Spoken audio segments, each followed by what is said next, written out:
भगवान शिव का रहस्य। भगवान शिव कहते हैं, गरीबी से मुक्ति पाने के लिए ये 3 बातें किसी को भी न बताएं। एक प्रेरणादायक धार्मिक कथा। बहुत समय पहले की बात है। हिमालय की गोद में बसा एक छोटा सा गांव था, शांतिपुर। वहां एक निर्धन ब्राह्मण रहता था, जिसका नाम था रत्नानंद। रत्नानंद का जीवन कठिनाइयों से भरा था, लेकिन उसका मन परम शिव भक्ति में सदा रमा रहता था। वह दिन भर गांव के बच्चों को वेदों और धर्मशास्त्रों की शिक्षा देता और जो भी थोड़ी बहुत दक्षिणा मिलती, उसी में अपने जीवन की गाड़ी खींचता। उसके पास ना तो अच्छा घर था, ना वस्त्र, ना कोई जमा पूंजी। लेकिन फिर भी वह कभी दुखी या असंतुष्ट नहीं दिखता था। उसका एक ही सपना था, भगवान शिव के साक्षात दर्शन। हर रात्रि वह कैलाश पर्वत की ओर निहारता और एक ही प्रार्थना करता, हे भोलेनाथ, मुझे जीवन का सत्य बताइए। मुझे मार्गदर्शन दीजिए कि मैं इस निर्धनता से कैसे बाहर निकलूं, बिना किसी को दोष दिए, बिना किसी से कुछ मांगे। एक दिन श्रावण मास की पूर्णिमा की रात, वह अपनी झोपड़ी के बाहर ध्यानस्थ बैठा था। चंद्रमा अपनी शीतल किरणें धरती पर बिखेर रहा था। चारों ओर सन्नाटा था, केवल जप की गूंज थी, नमः शिवाय। तभी एक दिव्य प्रकाश प्रकट हुआ और उसी तेज में भगवान शिव साक्षात प्रकट हुए। रत्नानंद विस्मित हो गया। उसने अपनी आंखें मलीं, सिर झुकाया और भाव विभोर होकर भूमि पर लौट गया।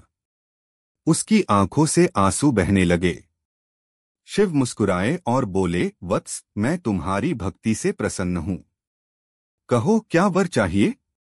रत्नानंद ने हाथ जोड़कर कहा, प्रभु, मेरा जीवन तपस्या में बीता, लेकिन गरीबी से मुक्ति नहीं मिली। कृपया बताइए, ऐसा क्या है जो मैं नहीं समझ पाया? शिव ने गंभीर स्वर में कहा, रत्नानंद, निर्धनता केवल धन की कमी नहीं होती, यह एक स्थिति है जो विचारों, कर्मों और व्यवहार से जुड़ी होती है। मैं तुझे 3 गुप्त रहस्य बताऊंगा, जो यदि तू अपने जीवन में अपनाए और किसी को न बताए, तो निर्धनता तुझसे सदा के लिए दूर हो जाएगी। लेकिन ध्यान रखना, इन रहस्यों को किसी को बताना नहीं। यह रहस्य तभी प्रभावी हैं जब वे मौन में जिए जाएं। रत्नानंद ने सिर झुकाकर कहा, प्रभु, आपकी आज्ञा शिरोधार्य है। कृपा कर इन रहस्यों का प्रकाश दीजिए। पहला रहस्य, अपने लक्ष्य और कमाई का स्रोत गुप्त रखो। शिव बोले, पहला रहस्य यह है, अपने लक्ष्य और कमाई का स्रोत कभी किसी को मत बताओ। जब तुम किसी को बताते हो कि तुम क्या बनना चाहते हो, कहाँ जाना चाहते हो या कैसे कमाई कर रहे हो, लोग नजर लगाने लगते हैं। कुछ लोग तुम्हारे प्रयासों से ईर्ष्या करने लगते हैं, कुछ उसका मजाक उड़ाते हैं और कुछ उसे रोकने के उपाय खोजते हैं। गुप्त लक्ष्य वह बीज है जो मिट्टी में दबा रहता है। जब वह अंकुरित होता है, तभी दुनिया उसे देखती है। इसी प्रकार तुम्हारे प्रयासों और साधनों को तब तक गुप्त रखो जब तक वे फल न दे दें। रत्नानंद ने श्रद्धा से सिर हिलाया और वह पहला रहस्य अपने हृदय में बैठा लिया। दूसरा रहस्य, अपने दान और सेवा की चर्चा न करो। फिर शिव बोले, दूसरा रहस्य, जब तुम किसी की सहायता करो, दान करो या सेवा करो, तो उसकी चर्चा मत करो। सेवा और दान तभी पुण्य देते हैं जब वे गुप्त रहते हैं। यदि तुम दान करके उसका बखान करने लगो, तो वह पुण्य वहीं समाप्त हो जाता है। आत्मा की शुद्धि चुपचाप सेवा से होती है, प्रदर्शन से नहीं। इस संसार में बहुत से लोग सेवा केवल दिखावे के लिए करते हैं, ताकि समाज उन्हें देखे, सम्मान दे। पर सच्चे सेवक वही हैं जो बिना कहे, बिना अपेक्षा के सहायता करते हैं। तुम यदि चुपचाप दान करोगे, तो ब्रह्मांड तुम्हारे लिए द्वार खोल देगा। रत्नानंद को वह बात भीतर तक छू गई। उसने जीवन भर गुप्त सेवा का संकल्प ले लिया। तीसरा रहस्य, अपने दुख और पारिवारिक समस्याएं बाहर मत बताओ। शिव ने अंत में कहा, तीसरा और अंतिम रहस्य, अपने दुख, पारिवारिक विवाद और निजी समस्याएं किसी बाहरी व्यक्ति से साझा मत करो। लोग सहानुभूति की आड़ में तुम्हारी कमजोरियां जान लेते हैं और समय आने पर उसका दुरुपयोग करते हैं। तुम्हारे दुख तुम्हारे अपने हैं, उन्हें ईश्वर से साझा करो, दुनिया से नहीं।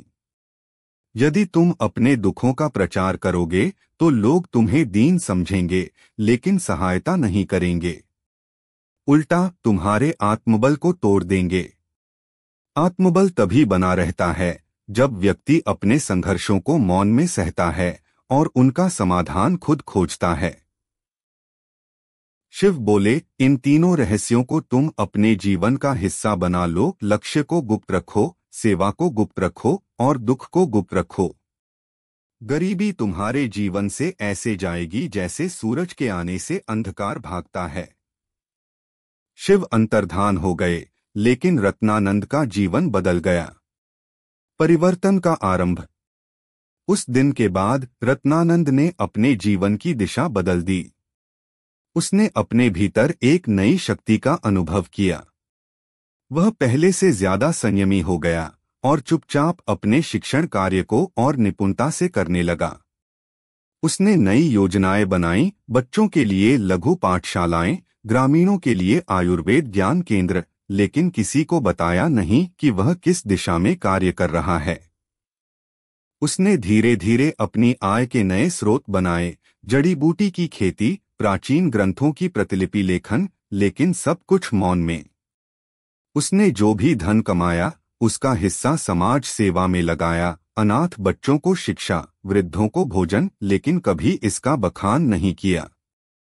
उसने अपने परिवार की समस्याओं को बाहर वालों से कभी साझा नहीं किया। जब उसकी पत्नी बीमार पड़ी तो स्वयं सेवा की, जड़ी बूटियों से इलाज किया और एक दिन वह पूर्ण स्वस्थ हो गई। जब कोई पूछता कैसे किया तो वह मुस्कुराकर कहता, भोलेनाथ की कृपा है। समाप्ति और संदेश। 5 वर्षों में रत्नानंद का जीवन पूरी तरह बदल गया। वह अब एक सम्मानित, समृद्ध और शांतचित्त व्यक्ति था। उसके छोटे से आश्रम में सैकड़ों लोग शिक्षा लेने आते, उसकी वाणी सुनकर प्रेरित होते। एक दिन गांव के प्रधान ने उससे पूछा, रत्नानंद, तुमने कैसे इतनी तरक्की की जबकि तुम्हारे पास न कोई साधन था न सहायता? रत्नानंद मुस्कराया और बोला, मैंने सिर्फ मौन को अपनाया। जब ईश्वर स्वयं मार्गदर्शन करें तो शोर की आवश्यकता नहीं होती। लोग समझ नहीं पाए, लेकिन वे उसकी बातों से प्रेरित होते गए। वह रहस्य अंत तक रत्नानंद के हृदय में ही रहा। शिक्षा। भगवान शिव के बताए 3 रहस्य। 1. अपने लक्ष्य और साधन को गुप्त रखना। 2. सेवा और दान को मौन में करना। 3. दुख और निजी समस्याओं को बाहर न बताना।